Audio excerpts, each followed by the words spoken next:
Good morning mga idol. So ito pala yung project namin. So ito ay 10 meters. So ito yung lalim na hinuhukay nila mga idol ay going to 9 meters na siya mga idol. So sobrang napakalalim. Mapansin nyo naman napakaliit na nila. Ayan, yung among nasa baba ay si Foreman at saka yung kanyang mason. Ayan, sila yung nasa ilalim. Siyempre hindi ako bababa dyan sa ilalim mga idol kasi kinakapos ako ng hininga. Baka hindi na makaahon, dito na ako ililibing kung sakali kung ako hindi nakaahon.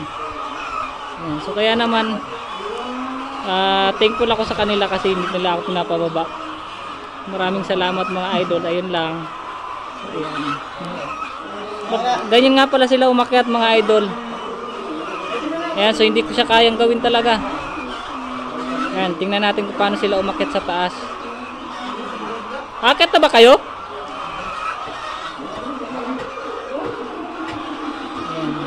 Gumagawa lang sila ng lagayan ng gamit nila sa baba.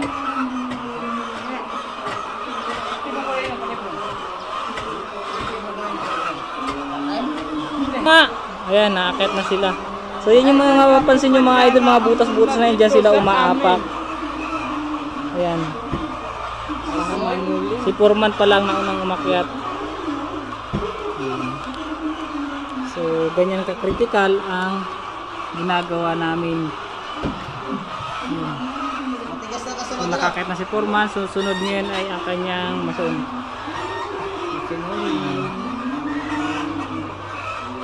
Ito naman, napakagaling nila umakyat mga idol. Hindi ko kaya yan, natatakot ako umakyat. Baka naman kasi mas mauna pa ako pababa. So ganyan lang sila ka-easy umakyat mga idol. Ayan. Kung mapapansin mo, ang lalaking tao nila mga idol. Ayan, malalaki yan sila pero kung titingnan mo sila sa mga lalim, napakaliit na nila, di ba? O, ayan. Malalaking tao ang mga yan. Successful.